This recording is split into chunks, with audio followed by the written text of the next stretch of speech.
Good evening dear student, सभी लोगों को मेरा नमस्कार। स्वागत करते हैं आप सभी का आपके अपने YouTube channel OD study point में। तो प्यारे दोस्तों, आज की क्लास में वो सॉल्व करेंगे रैखिक तथा द्विघात समीकरण के क्वेश्चन नंबर 11 से। इसके पहले ऑलरेडी मैंने रैखिक तथा द्विघात समीकरण का एक क्लास ले रखा हूं, जिसमें मैंने आपको बेसिक कॉन्सेप्ट के साथ साथ क्वेश्चन नंबर 1 से लेकर के क्वेश्चन नंबर 10 तक का सारे प्रश्नों का सॉल्यूशन करवा दिया है। यदि वह वीडियो आपने अभी तक नहीं देखा है तो जरूर देखिएगा, डिस्क्रिप्शन में उसका लिंक मिल जाएगा। तो डियर स्टूडेंट्स, इस चैप्टर का प्रत्येक क्वेश्चन आपके एग्जाम के पॉइंट ऑफ व्यू से अति महत्वपूर्ण है। तो प्रत्येक क्वेश्चन को ध्यान से अच्छी तरीके से समझते हुए चलिएगा डियर स्टूडेंट। तो स्टार्ट करते हैं आज की क्लास को। देखते हैं क्वेश्चन नंबर 11। तो क्वेश्चन नंबर 11 आपके सामने है। बिल्कुल सिंपल सा क्वेश्चन है, ध्यान से क्वेश्चन नंबर 11 को आप लोग समझिएगा। क्वेश्चन नंबर 11 में दे रखा है x + y बराबर दे रखा है आपको 4 और y + z बराबर आपको दे रखा है 8 और आपको z प्लस का x बराबर आपको दे रखा है 6।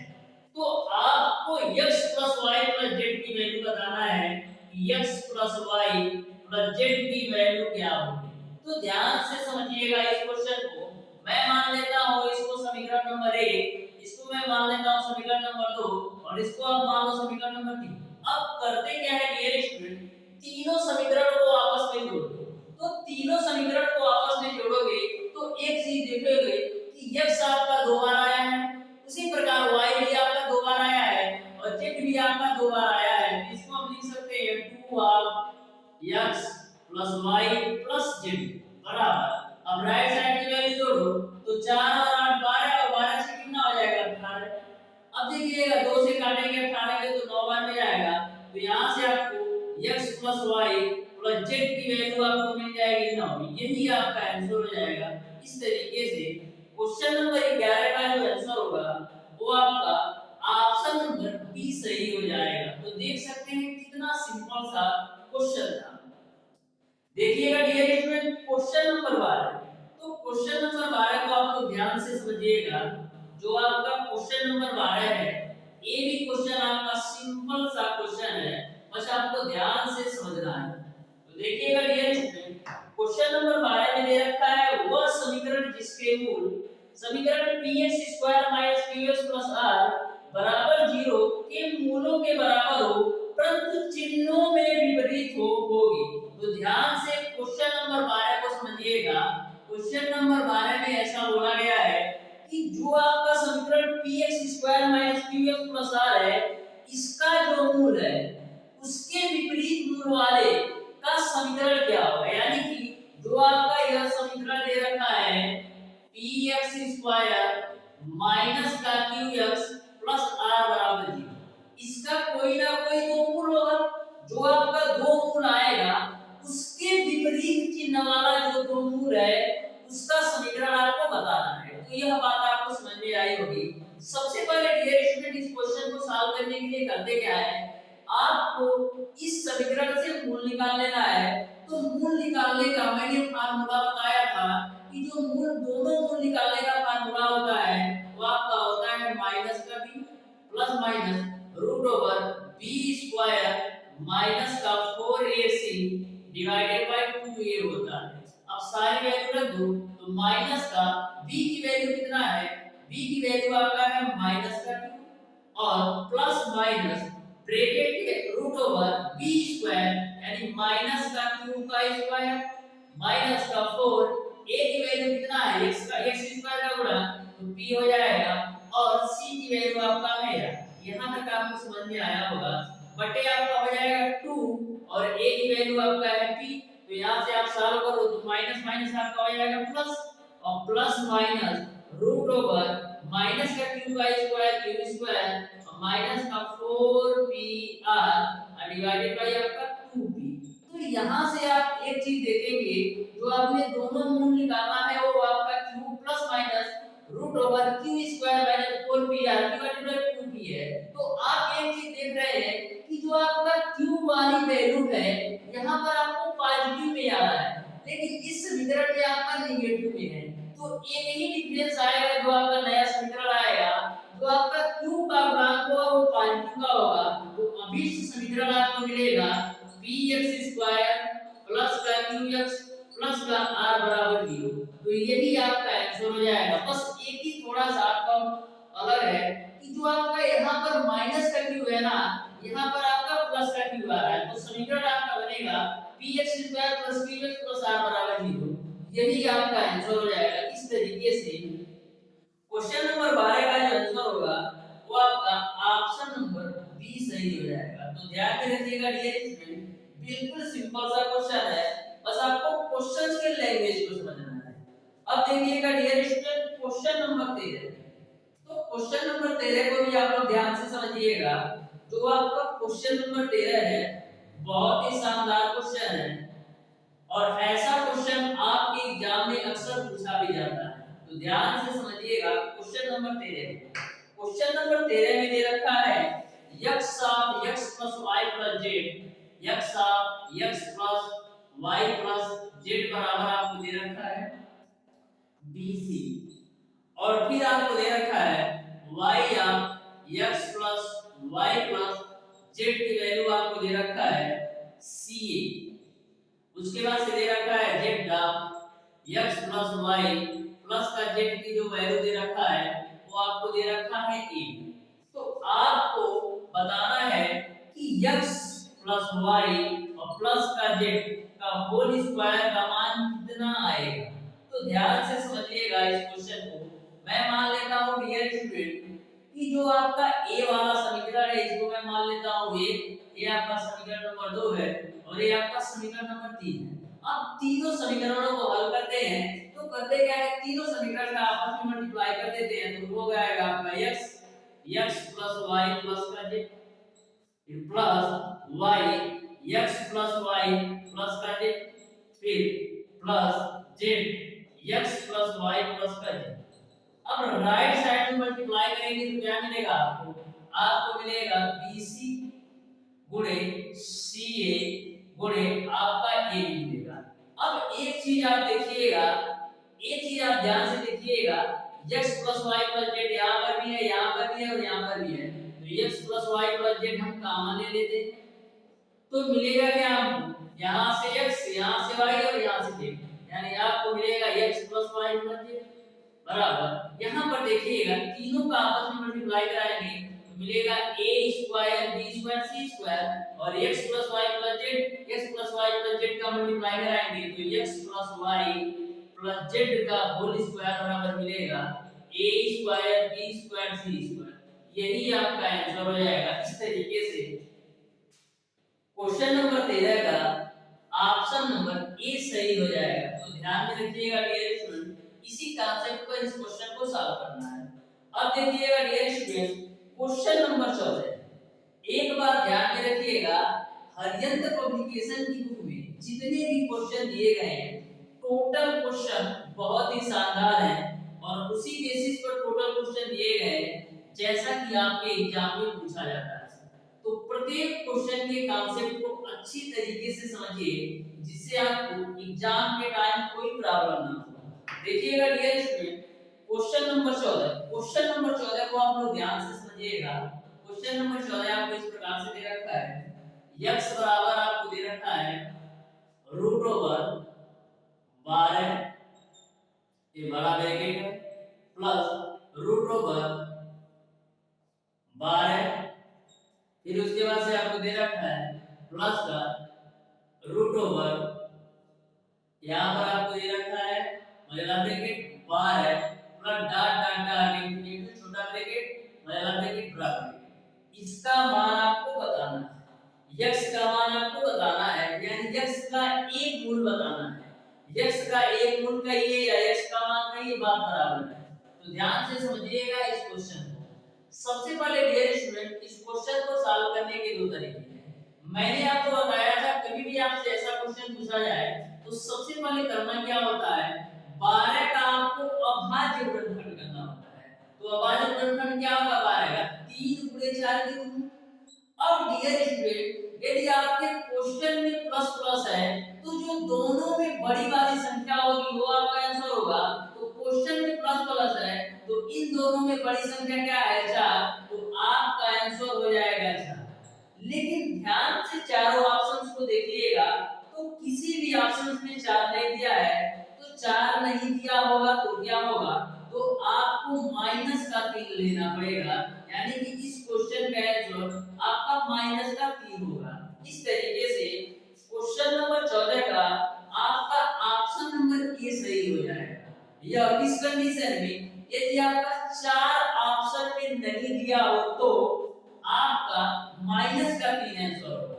अब डियर स्टूडेंट इसी क्वेश्चन को आप बेसिक से भी समझिए, देखिएगा ध्यान से, यहाँ पर x बराबर, देखिएगा यह जो पूरी वैल्यू है √12 √12 √12 डॉट डॉट डॉट इंफिनिटी तक पूरा x के बराबर है, तो क्या मैं एक 12 को छोड़कर इस पूरे की जगह x भी तो लिख सकता हूँ? तो मैं क्या करता हूँ, केवल एक 12 को छोड़ करके पूरे 12 की जगह पर पूरे √12 की जगह पर मैंने x लिख दिया। अब दोनों तरफ आप बॉर्डर कर दो तो x स्क्वायर बराबर मिलेगा आपको 12 प्लस का x। यहाँ से सारे वैल्यू एक साइड लेते हैं तो मिलेगा आपको x स्क्वायर माइनस x और माइनस 12 बराबर 0। अब देखिएगा x square minus x minus 12 बराबर 0 को हम क्या लिख सकते हैं, हम लिख सकते हैं x माइनस 4 और x प्लस 3 के रूप में, क्योंकि आप x माइनस 4 और x प्लस 3 का गुणा कराएंगे तो फिर आपको यही वैल्यू मिल जाएगी। तो यहाँ से देखिएगा x की वैल्यू यहाँ से मिलेगी 4 और यहाँ से आप x की वैल्यू निकालोगे तो माइनस का 3। तो आपके ऑप्शन में 4 नहीं दिया है तो इसको तो लेना नहीं है, आपके ऑप्शन में -3 दिया है तो यही आपका आंसर हो जाएगा। इस तरीके से क्वेश्चन नंबर 14 का ऑप्शन नंबर ए सही हो जाएगा। तो क्वेश्चन नंबर 14 को सॉल्व करने के मैंने दोनों तरीके बताए, आप इस कॉन्सेप्ट से भी सॉल्व कर सकते हैं। यदि आपका 4 नहीं दिया होगा तो -3 लेना होगा, और ये मैंने आपको बेसिक मेथड भी बता दिया कैसे आपका प्लस का 4 और माइनस का 3 आता है। तो पूरी बात आपको क्लियर समझ में आ गया होगा क्वेश्चन नंबर 14 को कैसे सॉल्व करना है, यदि एक ऑप्शन नहीं दिया हो तो दूसरा ऑप्शन कैसे टिक करना है। जैसा कि क्वेश्चन नंबर 14 में आपका 4 ऑप्शन भी नहीं था तो मैंने माइनस का 3 ले लिया, तो मैंने आपको प्रूव करके दिखा दिया बेसिक से भी कि कैसे आपका 4 ना हो तो माइनस का 3 आंसर होता है। अब देखिएगा डियर स्टूडेंट क्वेश्चन नंबर 15, तो अपने एग्जाम में यह मिस्टेक मत कीजिएगा कि यदि 4 नहीं दिया है तो -4 बार भी चले आए, ऐसा नहीं करना है। मैंने आपको पूरा डिटेल बता दिया कि आप इसका क्लियर कॉन्सेप्ट है। देखिएगा डियर स्टूडेंट क्वेश्चन नंबर 15, तो क्वेश्चन नंबर 15 को आप लोग ध्यान से समझिएगा।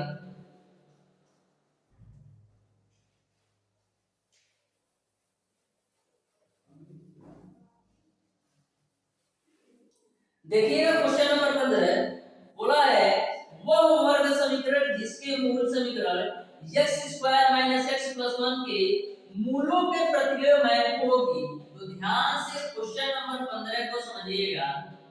क्वेश्चन नंबर 15 में आपको समीकरण दे रखा है x² - x+1। आपको ऐसा समीकरण बताना है जिसके मूलों के प्रतिलोम होगी। तो ध्यान से समझिएगा, सबसे पहले इस समीकरण से मूलों का योग निकाल लेते हैं। तो मूलों का योग बराबर क्या होता है, माइनस का x का गुणांक बटे x स्क्वायर का गुणांक, तो माइनस का और x का गुणांक माइनस का 1 बटे 1, यानी यहां से आपको मिलेगा 1। अब मूलों का गुणनफल बराबर क्या होगा, अचर पद डिवाइडेड बाय x स्क्वायर का गुणांक, तो 1 बटे 1 यानी 1 मिल जाएगा। यहां तक आपको पूरी बात क्लियर समझ में आ गई होगी। अब ध्यान से इस क्वेश्चन को समझिएगा, अब ध्यान से इस क्वेश्चन को समझिएगा डियर स्टूडेंट। अब करते क्या है डियर स्टूडेंट, हमको अल्फा और बीटा की वैल्यू निकालने के लिए करते क्या है, आपका एक फार्मूला होता है अल्फा माइनस बीटा का होल स्क्वायर बराबर आपका होता है अल्फा प्लस बीटा का होल स्क्वायर माइनस का 4 अल्फा इनटू बीटा। अब देखिएगा अल्फा प्लस बीटा का मान 1, तो 1 का स्क्वायर करोगे 1 मिलेगा, माइनस का 4 गुणे अल्फा इनटू बीटा की वैल्यू 1, तो यहां से आपको मिलेगा माइनस का 3, यानी अल्फा माइनस बीटा का होल स्क्वायर माइनस 3 के बराबर है। तो अल्फा माइनस बीटा बराबर रूट ओवर माइनस का 3 हो जाएगा। तो dear student alpha minus beta बराबर रूट ओवर माइनस 3 को हम लिख सकते हैं रूट ओवर 3i, क्योंकि आपका रूट ओवर i की वैल्यू माइनस का 1 के बराबर होती है, तो रूट ओवर माइनस का 3 को हम कौड़ी के अंदर 3i लिख सकते हैं, क्योंकि रूट ओवर i की वैल्यू माइनस का 1 के बराबर होती है। यहां तक आपको समझ में आया होगा। इसको आप मान लो समीकरण नंबर 2 और इसको आप मान लो समीकरण नंबर 1। अब समीकरण 1 और 2 को हल करते हैं, तो ध्यान से समझिएगा। लिखेंगे समीकरण 1 प्लस 2 से, यानी कि समीकरण 1 और 2 को आपस में जोड़िए, तो समीकरण 1 आपका है अल्फा प्लस बीटा बराबर है, समीकरण 2 आपका है अल्फा माइनस बीटा बराबर कड़ी के अंदर 3i। तो यहां से बीटा बीटा कैंसिल होगा, तो 2 अल्फा बराबर मिलेगा कड़ी में 3i और कड़ी में 3i अब प्लस का 1, तो यहां से अल्फा बराबर मिलेगा कड़ी में 3i प्लस का 1 बट्टे का, ये आपने अल्फा की वैल्यू निकाल लिया कड़ी में 3i प्लस का 1 बटा 2। अब अल्फा का मान समीकरण 1 या 2 में रख के बीटा का मान निकाल दो, तो अल्फा का मान समीकरण 1 में रखते हैं, तो अल्फा का मान आपका है कड़ी के अंदर 3i प्लस का 1 डिवाइडेड बाय 2 प्लस का बीटा बराबर आपका है 1। तो यहां से बीटा की वैल्यू आपको क्या मिलेगी 1 माइनस का कड़ी के अंदर 3i प्लस का 1 बट्टे का 2। इसको आप सॉल्व करो, तो बीटा की वैल्यू क्या आएगी, यहां से 2 एकम 2, तो मिलेगा आपको 2 माइनस कड़ी के अंदर 3i अब प्लस का 1 बट्टे का आपको मिलेगा 2। यहां से आप ध्यान से समझिएगा इस क्वेश्चन को। डियर स्टूडेंट, आपने अल्फा की वैल्यू निकाल लिया कड़ी में 3i प्लस 1 और बट्टे का 2। एक बार इसको चेक करते हैं, तो यहां से अल्फा माइनस बीटा बराबर कड़ी 3i, ठीक है। यहां से उसके बाद से अल्फा माइनस बीटा दोनों को मैंने जोड़ दिया, तो यहां से अल्फा की वैल्यू कड़ी में 3i प्लस 1 बटे 2, तो बीटा की वैल्यू आप यहां से निकालो तो कितना मिलेगा 3 माइनस का कड़ी में 3i बटे का 2। तो यहां से अल्फा और बीटा का मान रख करके आप दूसरा भी समीकरण ज्ञात कर सकते हो, क्योंकि आपको पता है यदि दोनों मूल आपको पता हो तो जो मूलों का समीकरण होता है वो आपका x स्क्वायर माइनस मूलों का योगफल इनटू का x प्लस का आपका होता है मूलों का गुणनफल। तो अल्फा और बीटा की वैल्यू आप रख करके आप समीकरण निकाल लीजिएगा, जो फार्मूला होता है x स्क्वायर माइनस मूलों का योगफल इनटू x प्लस मूलों के गुणनफल से, तो आपका आंसर हो जाएगा। तो इस तरीके से यहां से आप आगे अल्फा और बीटा का मान रख करके समीकरण निकाल करके बताइएगा कि क्वेश्चन नंबर 15 का कौन सा ऑप्शन सही होगा। तो देखिएगा डियर स्टूडेंट, अब क्वेश्चन नंबर 16।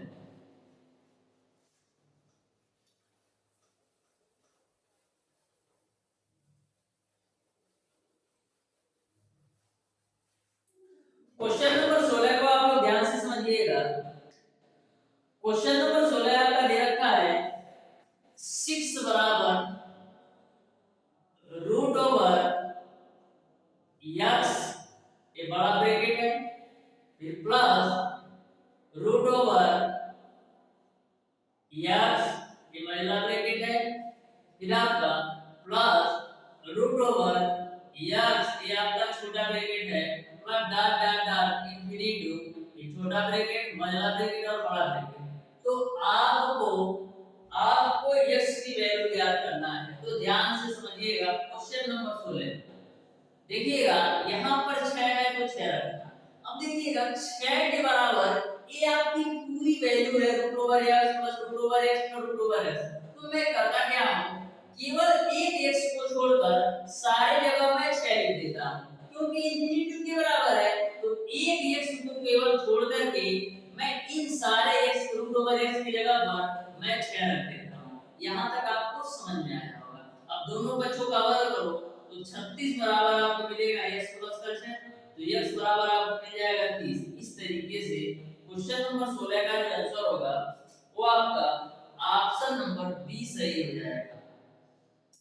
अब देखिएगा dear student, question number 17 question number 17 को आप लोग ध्यान से समझिएगा।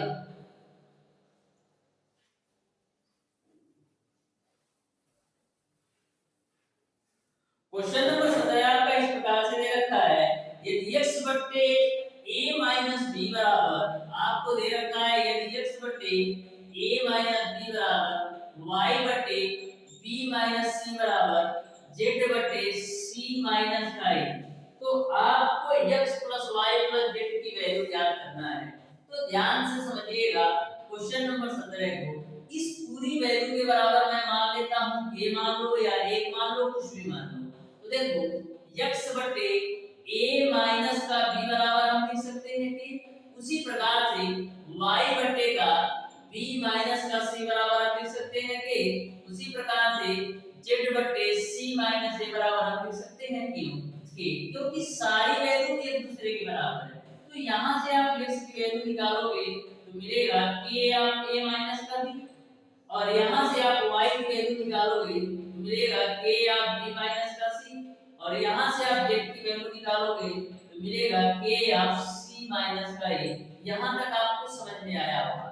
आपको x plus y plus z की वैल्यू चाहिए ना, तो x plus y plus z की वैल्यू चाहिए। तो x की वैल्यू क्या है, कि आप a माइनस का b, प्लस y की वैल्यू क्या है, कि आप b माइनस का c, प्लस z की वैल्यू क्या है, कि आप c माइनस का a।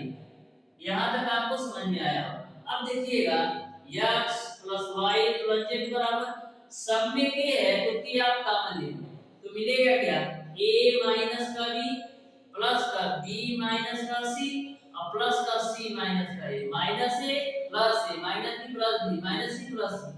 तो यहां से आपको मिलेगा x plus y plus z बराबर 0। तो इस तरीके से x plus y plus z का जो मान होगा वो आपका 0 के बराबर होगा, यानी कि क्वेश्चन नंबर 17 का ऑप्शन नंबर सी सही हो जाएगा। तो देख सकते हैं बिल्कुल सिंपल सा क्वेश्चन है। अब देखिएगा डियर स्टूडेंट क्वेश्चन नंबर 18। तो क्वेश्चन नंबर 18 भी आपका साधारण सा क्वेश्चन है। ऐसा क्वेश्चन आपने क्लास 9th में भी सॉल्व किया होगा और क्लास 10th में भी सॉल्व किया होगा। तो ध्यान से क्वेश्चन नंबर 18 को आप लोग पढ़िए और बताइए इस क्वेश्चन का कौन सा ऑप्शन सही होगा।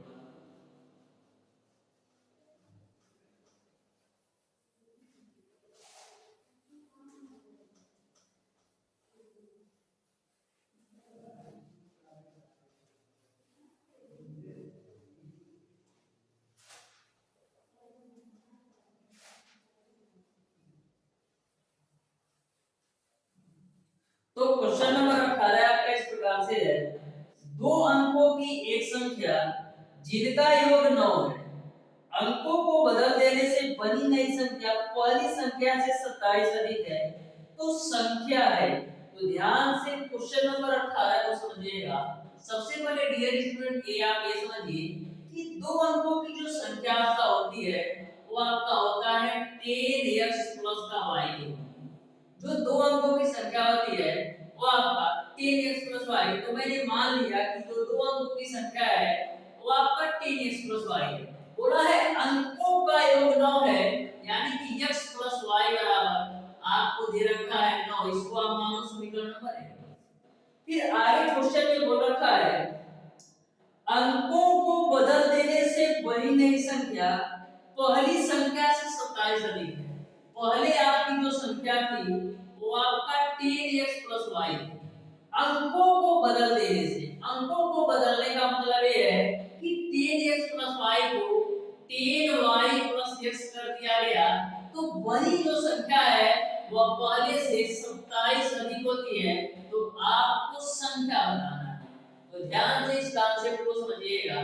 बोला है अंकों को बदल देने से, अंकों को बदल देने से नई संख्या जो है पहली संख्या से 27 अधिक है, तो मैंने 27 इसमें ऐड कर दिया। अब ध्यान से देखिएगा 10x में से x कटेगा तो 9x और माइनस का 9y बराबर आपको मिलेगा 27। इसको हम लिख सकते हैं x माइनस y बराबर 3। इसको आप मान लो समीकरण नंबर 2। अब समीकरण 1 व 2 से हल करके आप x और y की वैल्यू निकालेंगे। तो समीकरण 1 व 2 को जोड़ेंगे तो x बराबर आपको क्या मिलेगा, x बराबर आपको मिलेगा 6 और x का मान 6 आप समीकरण 1 में रखेंगे तो y की वैल्यू आपको मिलेगा 3।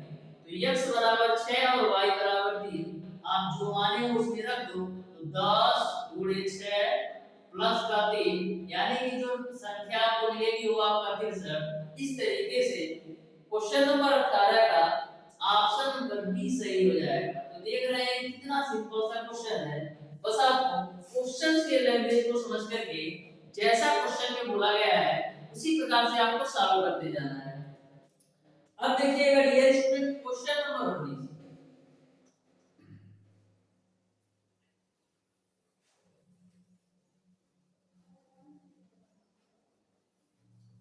तो क्वेश्चन नंबर 19 आपका इस प्रकार से है, कुमार एक वस्तु रुपया 21 में बेचता है जिससे उसको उतने प्रतिशत की हानि होती है जितने की वस्तु क्रय की थी। वस्तु का क्रय मूल्य होगा। तो ध्यान से क्वेश्चन नंबर 19 को समझिएगा। सबसे पहले मैं मान लेता हूं कि जो वस्तु का क्रय मूल्य था वो आपका 100 रुपया था। मैं मान लेता हूं कि जो वस्तु का कास्ट प्राइस था यानी कि जो क्रय मूल्य था वो आपका 100 रुपया था। क्वेश्चन में ऑलरेडी बोल रखा है कि उतने प्रतिशत की हानि होती है जितने की क्रय की थी, यानी कि जितना का वो खरीदा था उतने ही प्रतिशत की हानि होती है। तो हानि क्या होगी? जो हानि होगी वो यक्ष का यक्ष परसेंट, क्योंकि वह जितने में खरीदा था उतने ही परसेंट की हानि होती है। तो हानि क्या होगा? यक्ष का यक्ष परसेंट। तो यहाँ से आपका हो जाएगा यक्ष स्क्वायर बटे का 100। अब देखिएगा जब आपका हानि इतना हो रहा है और क्रय मूल्य आपका इतना है तो विक्रय मूल्य क्या होगा? जो आपका विक्रय मूल्य होगा, जो आपका विक्रय मूल्य होगा वो आपका x माइनस का x स्क्वायर बटेगा 100, क्योंकि वो हानि पर वस्तु को बेच रहा है तो क्रय मूल्य x था और इतने की हानि खा रहा है तो इसी के बराबर आपका विक्रय मूल्य होगा। तो विक्रय मूल्य आपको ये रखा है 21 और x माइनस का, इसको आप सॉल्व कर लो। तो देखो सॉल्व करोगे तो एलसीएम आपका आएगा 100, यहां से मिलेगा आपको 100x और माइनस का x स्क्वायर, क्रॉस मल्टीप्लाई करो तो मिलेगा आपको 2100 बराबर 100x माइनस का x स्क्वायर। सारी वैल्यू आप लेफ्ट साइड लेकर आओ तो x स्क्वायर माइनस का 100x और प्लस का 2100 बराबर आपको हो जाएगा 0। अब देखिएगा आपको 2100 का ऐसे फैक्टर करना है कि 100 आ जाए। तो 2100 को हम लिख सकते हैं 70 गुणे 30 के रूप में, और 70 गुणे 30 कराओगे तो 2100 मिलेगा और 70 के 30 जोड़ोगे तो 100 मिल जाएगा। तो यहां से आपको मिलेगा x स्क्वायर माइनस का 70x प्लस का 30x और प्लस का 100 बराबर 0। तो यहां से आपको सॉल्व कर लीजिएगा तो यहां से आपका x स्क्वायर माइनस का 70x और माइनस का 30x और प्लस का 100 बराबर 0। तो यहां से आप लोग आगे ध्यान से समझिएगा, इन दोनों में आपका x कॉमन है तो मिलेगा आपको x माइनस का 70। इन दोनों में आप माइनस का, इन दोनों में आपका 2100 है, 2100 है। इसको आप सही कर लीजिएगा, मैं 100 लिखा था 2100 है, ये आपका 2100 है। ठीक है, तो इन दोनों में आप माइनस का 30 कॉमन ले लो तो माइनस का 30 कॉमन लोगे तो मिलेगा x माइनस का 70 बराबर 0। तो एक ब्रैकेट में x माइनस का 70 और एक ब्रैकेट में आपको मिलेगा x माइनस का 30 बराबर 0। तो यहां से आप x की वैल्यू निकालोगे तो 70 मिलेगा और यहां से आप x की वैल्यू निकालोगे तो 30 मिलेगा। तो इस तरीके से जो x का मान आया वो आपका 30 और 70, यानी कि जो क्रय मूल्य होगा वस्तु का 30 या 70 होगा। इस तरीके से क्वेश्चन नंबर 19 का ऑप्शन नंबर डी सही हो जाएगा, 30 या 70। तो बिल्कुल सिंपल सा क्वेश्चन था, बस आपको कॉन्सेप्ट पर सॉल्व करना था। आगे देखिएगा डियर स्टूडेंट क्वेश्चन नंबर 20 को। तो क्वेश्चन नंबर 20 को आप लोग ध्यान से समझिएगा, या क्वेश्चन नंबर 20 को आप अच्छी तरीके से पढ़िए और बताइए इस क्वेश्चन को कैसे सॉल्व किया जा सकता है। क्वेश्चन नंबर 20 में आपको x y और z की वैल्यू ज्ञात करना है।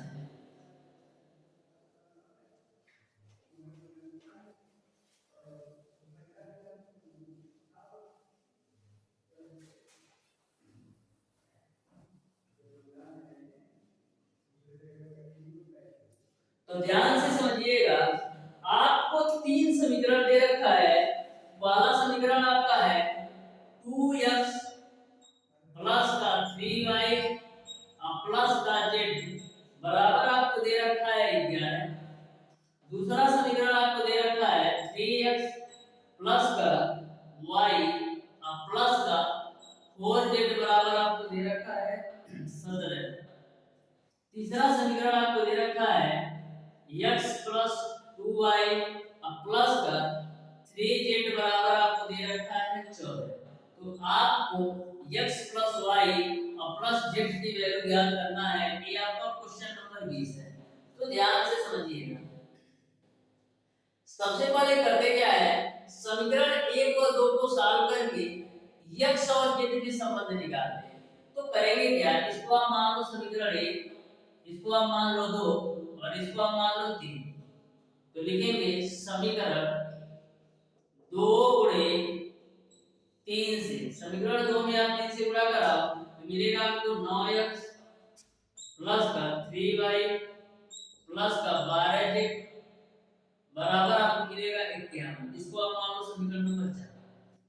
अब समीकरण 1 और 4 को आप हल करो तो लिखेंगे समीकरण 4 माइनस का 1 से, तो समीकरण 4 में से 1 घटाओ तो समीकरण 4 आपका है 9x प्लस का 3y प्लस का 12z बराबर 51। और समीकरण 1 आपका है 2x प्लस का 3y प्लस का z बराबर है आपका 11। तो दोनों को घटाओ, माइनस माइनस माइनस माइनस, तो 9 में से 2 जाएगा तो 7x, ये आपका कैंसिल होगा। 12z में से 1 कट जाएगा तो प्लस का 11z बराबर 51 में से 11 जाएगा तो 40। इसको आप मान लो समीकरण नंबर 5। ये आपने x और z के संबंध निकाल दिया। अब समीकरण 2 और 3 को सॉल्व करके x और z के संबंध निकालिए। तो करेंगे क्या, समीकरण 2 में 2 से गुणा कर लेते हैं। तो लिखेंगे समीकरण 2 गुणे 2 से, समीकरण 2 में 2 से गुणा कराओ तो मिलेगा 6x प्लस का 2y प्लस का 8z बराबर 34। इसको आप मान लो समीकरण नंबर 6। अब समीकरण 6 और समीकरण 3 से आप सॉल्व कर दो तो करेंगे क्या, समीकरण 6 माइनस 3 से, यानी समीकरण 6 से 3 को घटाएंगे, 6 आपका है 6x प्लस का 2y प्लस का 8z बराबर 34। और समीकरण 3 आपका है क्या, x प्लस 2y और प्लस का 3z बराबर है आपका 14। इसको आप घटा लो, माइनस माइनस माइनस ये माइनस, तो 6x में से x जाएगा तो 5x और यहां से आपका कैंसिल होगा। 8z में से 3 कट जाएगा तो प्लस का 5z बराबर 34 में से 14 जाएगा तो 20। अब तीनों से आप 5 कॉमन ले लो तो मिलेगा आपको x प्लस z बराबर मिल जाएगा 4। इसको आप मान लो समीकरण नंबर 7। यहां तक आपको समझ में आ गया, यहां तक आपको समझ में आ गया। अब एक चीज आप ध्यान से देखिएगा, x प्लस z बराबर 4 है ना, तो x बराबर आपका क्या आ जाएगा, x बराबर आपका आ जाएगा 4 माइनस का z। तो x का मान करते क्या है, x का मान हम समीकरण 5 में रखते हैं। तो ध्यान से समझिएगा, x का मान समीकरण 5 में रखेंगे तो 7 और x की जगह पर 4 माइनस का z और प्लस का 11z बराबर 40, प्लस का 11z बराबर है 40। तो यहां से आपका 28 माइनस का 7z प्लस का 11z बराबर 40। तो यहां से 11z में से 7z घटाओगे तो मिलेगा 4z और 40 में से 28 घटाओगे तो 12 मिलेगा। 4 दिया 12, तो z की वैल्यू आपको मिल गई थी, z की वैल्यू आपको मिल गई थी। अब z का मान, अब z का मान आप समीकरण 7 में रख दो, z का मान समीकरण 7 में रख दो या z का मान यहीं पर रख दो। तो z का मान आप यहां पर रखोगे तो x की वैल्यू आपको 1 मिल जाएगी, z का मान 3 यहां पर रखोगे तो x की वैल्यू 1 मिल जाएगी। इस तरीके से x का मान 1 और z का मान आपने 3 निकाल लिया, x का मान 1 और z का मान 3 निकाल लिया। अब देखो x का मान 1 और z का मान 3 कितने ऑप्शन में दे रखा है, तो ध्यान से देखिएगा, x का मान 1 और z का मान 3, केवल एक ही ऑप्शन में दिया है, वो है आपका ऑप्शन नंबर ए, जिसमें z का मान 3 और x का मान 1 है। इस तरीके से आपका ऑप्शन नंबर ए सही हो जाएगा। आप इतना ही सॉल्व करके क्वेश्चन का आंसर दे सकते हैं, क्योंकि एक ही ऑप्शन ऐसा है जिसमें z का मान 3 है और x का मान 1 है। और यदि डियर स्टूडेंट आप y का वैल्यू निकालना चाहें तो क्या करेंगे, x और z का मान आप समीकरण 2 3 1 किसी में रख दो। तो हम करते क्या है, x और z का मान समीकरण 2 में रखते हैं, तो 3 गुणे 1 प्लस y 4, z की वैल्यू है 3 बराबर आपको हो जाएगा 17। अब देखिएगा 4 दिया 12 और 3 15, तो y की वैल्यू कितना मिल जाएगी, y की वैल्यू 2 मिल जाएगी। इस तरीके से x का मान 1, y का मान 2 और z का मान 3। तो यहां तक आपको पूरी बात समझ में आ गई होगी। लेकिन एक बात हमेशा ध्यान में रखिएगा, यहीं से आप लोग टिक कर सकते हो। तो समय बताने के लिए आप चेक कर लीजिएगा कि x का मान 1 और z का मान 3। यदि आपका एक ही ऑप्शन में दिया होगा तो वहीं पर आप टिक करके आगे बढ़ जाइएगा। यदि दो ऑप्शन में ऐसा दिया होगा x का मान 1 और z का मान 3, तो फिर आगे सॉल्व करने की जरूरत है। यदि एक ही ऑप्शन में ऐसा होगा x का मान 1 और z का मान 3 दिया होगा, तो वहीं पर टिक करके आपको नेक्स्ट क्वेश्चन पर चले जाना है। अब देखिएगा डियर स्टूडेंट, क्वेश्चन नंबर 21।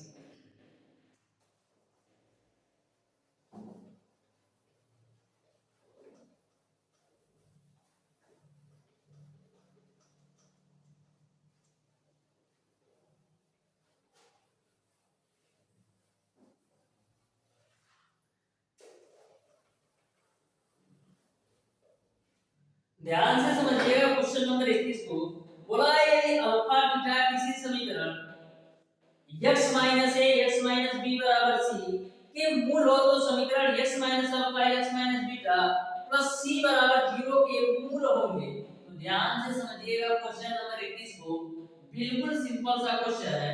आपको दे रखा है x माइनस a और x माइनस का b बराबर आपको दे रखा है c। इसके जो मूल है वो आपका अल्फा और बीटा है। इस समीकरण के मूल आपके अल्फा और बीटा है। तो आपको वह समीकरण बताना है x माइनस अल्फा और x minus beta plus c के मूल बताना है। तो सबसे पहले इसको हल करते हैं। तो दोनों का आपस में मल्टीप्लाई कराओ, तो x स्क्वायर माइनस का bx माइनस का ax प्लस का ab बराबर आपको मिल जाएगा c। अब देखिएगा x स्क्वायर, इन दोनों में आप माइनस का x कॉमन लो तो a प्लस b और प्लस का ab बराबर आपका हो जाएगा c। इसको हम लिख सकते हैं x स्क्वायर माइनस का a प्लस का b इनटू का x और प्लस का ab आपका है माइनस का c, आप एक साइड लाओ बराबर हो जाएगा 0। अब देखिएगा इस समीकरण को आप मान लो समीकरण 1। अब समीकरण 1 से अब मूलों का योग निकालो, तो मूलों का योग अल्फा प्लस बीटा बराबर क्या होता है, माइनस का x का गुणांक बटे x स्क्वायर का गुणांक। तो माइनस का x का गुणांक आपका है माइनस का a प्लस का b अब बटे x स्क्वायर का गुणांक आपका 1 है। तो यहां से आपको मूलों का योग आपको मिलेगा a प्लस। अब मूलों का गुणनफल निकालो, तो मूलों का गुणनफल बराबर होता है अचर पद डिवाइडेड बाय x स्क्वायर का गुणांक। अचर पद आपका क्या है ab और माइनस का c और x स्क्वायर का गुणांक तो ab है, यानी मूलों का गुणनफल आपका ab माइनस का c हो जाएगा।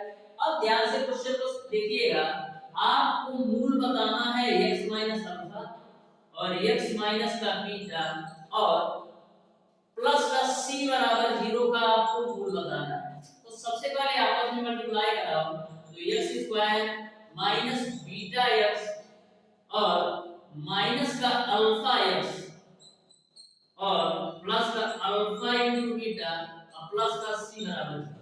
अब आपको ध्यान से आगे सॉल्व कर लीजिएगा। इन दोनों में आप माइनस का x कॉमन ले लो, मिलेगा आपको अल्फा प्लस बीटा प्लस का अल्फा इनटू बीटा और प्लस का c बराबर 0। अब सारी वैल्यू रख दो, तो x square minus alpha plus beta का मान कितना है, अल्फा प्लस बीटा का मान आपका है a प्लस का b अब बाहर x है प्लस अल्फा इनटू बीटा का मान कितना है, अल्फा इनटू बीटा का मान आपका ab माइनस का c है।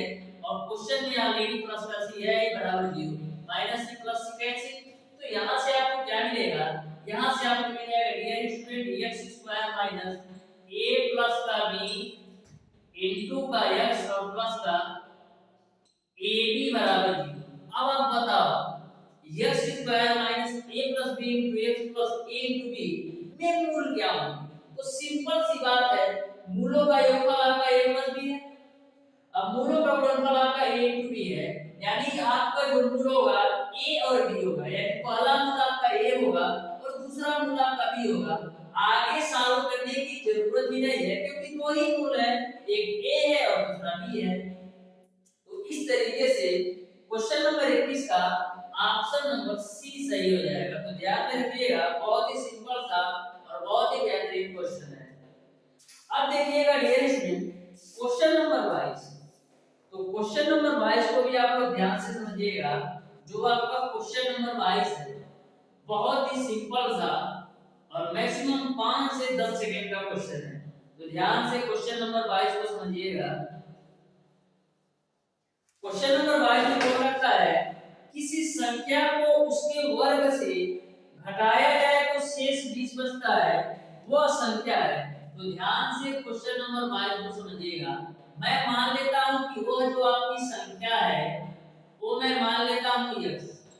अब क्वेश्चन को ध्यान से पढ़ो, बोला है किसी संख्या को उसके वर्ग से घटाया जाए। तो मान लिया मैंने संख्या x है, तो इसके वर्ग से इसको घटाया जाए तो आपको 20 मिलता है। क्वेश्चन में बोला है किसी संख्या को उसके वर्ग से घटाया जाए तो 20 प्राप्त होता है, तो आपको संख्या बताना है। तो x स्क्वायर माइनस का x और माइनस का 20 बराबर 0। इसको हम क्या लिख सकते हैं, इसको हम लिख सकते हैं x माइनस का 5 और x प्लस का 4 के रूप में, क्योंकि x माइनस 5 और x प्लस 4 का गुणा कराओगे तो फिर आपको यही समीकरण मिल जाएगा। तो यहाँ से आप x की वैल्यू निकालोगे तो 5 मिलेगा और यहाँ से आप x की वैल्यू निकालोगे तो माइनस का 4 मिलेगा। माइनस वाली वैल्यू देना नहीं है तो x की वैल्यू कितना मिल जाएगा 5, यही आपका आंसर हो जाएगा। इस तरीके से क्वेश्चन नंबर 22 का ऑप्शन नंबर बी सही हो जाएगा। तो ध्यान में रखिएगा, इधर भी क्वेश्चन आपका सिंपल सा क्वेश्चन है। इस तरीके से प्यारे दोस्तों आज की क्लास में मैंने आपको बताया रैखिक तथा द्विघात समीकरण के क्वेश्चन नंबर 11 से लेकर के क्वेश्चन नंबर 22 तक के सारे प्रश्नों का सॉल्यूशन। फिर भी यदि आपको किसी भी क्वेश्चन में कोई भी डाउट या कोई भी कंफ्यूजन होगा तो आप उसे कमेंट बॉक्स में कमेंट करके जरूर बताइएगा। आज की क्लास आपको कैसी लगी, यदि वीडियो पसंद आया हो तो वीडियो को लाइक और चैनल को सब्सक्राइब जरूर कीजिए।